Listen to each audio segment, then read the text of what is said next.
In this presentation, we will be discussing some of the most common objections to Kant's theory of deontology.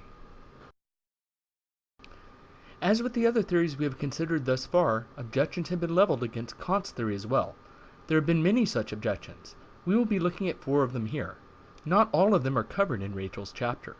These objections are: first, that Kant's theory totally dismisses even extreme consequences.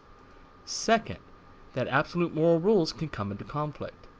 Third, the objection that Kant's theory does not value certain types of beings.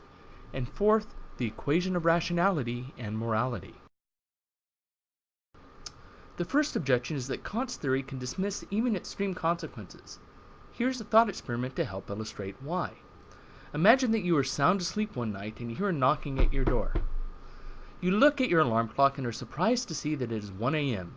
You go to your door and open it to find one of your female friends beaten black and blue with a bloody nose and in tears.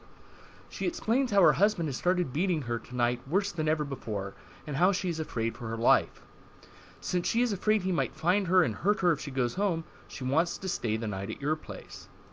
You try to talk her into calling the police, but her husband is a cop, and so she is afraid she will not be treated fairly. She wants to try to get some legal help out of the city tomorrow. So you help her clean and dress her wounds. They look painful, but they're not life-threatening, and she doesn't need to be rushed to the hospital. She just wants to take a couple Tylenol and go to sleep and deal with it in the morning. Being a good Kantian, you respect her wishes. You are more than willing to help your friend. You talk to her until she calms down enough to sleep. You give her the bed to sleep on, and you sleep on the couch. You offer to feed her, and so forth. Finally, you fall asleep again. Then you're once again awoken by much louder banging on the door. You open the door and see one of the tallest, strongest-looking men you have ever seen in a police uniform. It's her husband. You can tell he's trying to appear calm, even though he's very angry. He claims that he is worried about his wife, can't find her, and wonders if you know where she is. Luckily, you thought to put her car in the garage where he might have seen it. As it is, he keeps trying to peer past you, but cannot see the made-up couch from a half-open door. What do you do? Well, you basically have 3 choices. You could lie. You could say that you haven't seen her, or perhaps even misdirect him by saying that she called you and said something about going to a friend's house out of the state. Since his wife had many friends, you are pretty sure you can convince him of either of these stories. You could refuse to say anything, but you know that this guy isn't just going to let you stand there in silence. If you refuse to answer his question, he will push his way past you, see the couch, and then search and find, then beat his wife even worse. He is far too big for you to stop physically, and, even if you can match him in terms of strength, he is in uniform and carrying a gun. You could tell him the truth, but you can see how angry this guy is, and you know that your friend is telling the truth. If he finds out that she is staying with you, he will push his way past you and beat her much worse, perhaps even to the point where her life is in danger. So what should you do as a good Kantian? Well, under Kant's deontology, if something goes against the categorical imperative, then it is always morally wrong. This means that according to Kant's deontology, you either have to tell the truth or remain silent, even though you know both of these options will result in your friend getting beaten and perhaps even endanger her life. Remember that consequences have no direct moral value for Kant. Your friend getting beaten is a consequence of your action. But what is important for Kant is that you act with the good or rational will, which he thinks is violated by lying. Indeed, as counterintuitive as it may seem, even if you could save the lives of 1 million people by telling a lie, under Kant's theory, you should not lie. Indeed, even if you can save the entire human race by lying, you should not do so under Kant's deontology. This is because consequences have no moral value. What is valuable is the good will, and you are undermining the abusive husband's choice to make a good, rational, moral decision, even though you know he probably will not do so.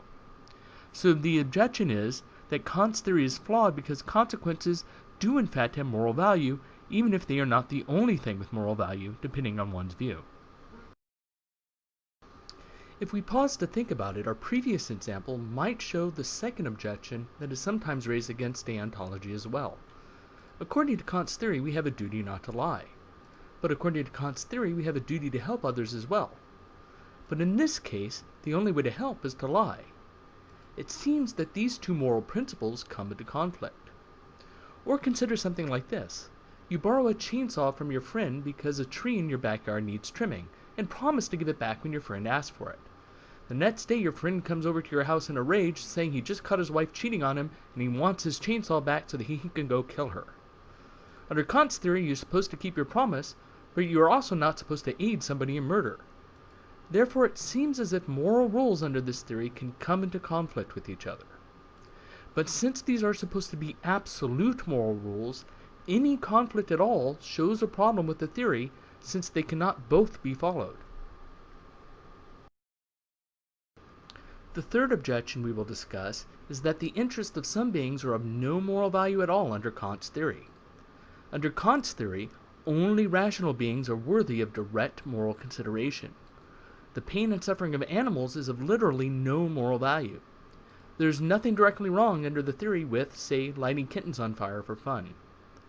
Likewise, even human beings that are permanently damaged in some way, such that they are not rational enough to be capable of following the moral law, would not be worth any moral consideration. Now, to be fair to Kant, he said that some of these things could be indirectly wrong because they might make us tend to treat human beings badly. But the point is that under the theory, the pleasure or suffering of non-rational beings is completely without value. A Kantian who is comparing a universe in which 1 billion non-rational but conscious beings were being eternally tortured, and another universe exactly the same in all other ways, except that it didn't have this suffering, would have to say that they were morally equivalent universes. If the universe with the suffering was exactly the same but had somebody choose one less lie in it, then it would be morally superior. Many people find this problematic. Most people think that the suffering of non-rational beings is of at least some moral value. A fourth objection often leveled against Kant's deontology is that under Kant's theory the good will is just the rational will. Morality is supposed to be the result of pure reason, and the reason why violating the categorical imperative is supposed to be immoral is because it is irrational. But there are lots of errors in reason that we make which we do not consider to be moral mistakes. If you multiply 6 times 7 and accidentally get 48 instead of 42, you are making a rational mistake. Your answer that it is 48 is irrational. But is your answer that it is 48 immoral? Saying that it is seems very odd. Or imagine that you are playing a game of blackjack, 21. Let's say that you are playing for pretzel sticks, so that any question about whether or not gambling is moral isn't an issue. Now assume that you are dealt an 8 and a king, and the dealer has a set showing. You decide to take a hit, that is to say that you decide to take another card. Regardless of what card you end up getting, unless you were counting cards and somehow knew the odds were in your favor, it was irrational to hit on your 18. Mathematically, the odds of winning the hand were much better by staying pat. But again, it seems very odd to say that deciding to take another card was an immoral decision on your part. Yet Kant's theory seems to equate immorality with irrationality.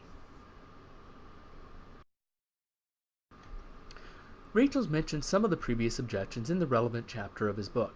Nevertheless, he does credit Kant with an important insight. He says, for example, you may think that you ought not to set forest fires because property would be destroyed and people would be killed. The Kantian twist is to point out that if you accept any considerations as reasons in one case, you must also accept them as reasons in other cases. This is what the categorical imperative does. If there is another case in which property would be destroyed and people killed, you must accept this as a reason for action in that case too. It is no good saying that you can accept reasons some of the time, but not all the time, or that other people must respect them, but not you. Moral reasons, if they are valid at all, are binding on all people at all times.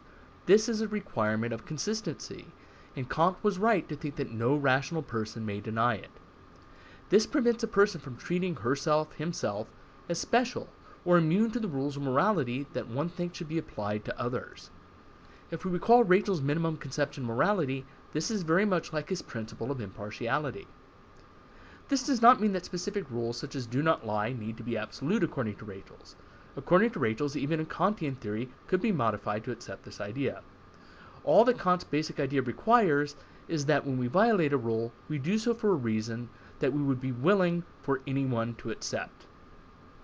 This does not mean that Rachel's is a Kantian, only that he thinks that Kant's theory could be modified to accept this point, as many other theories accept it.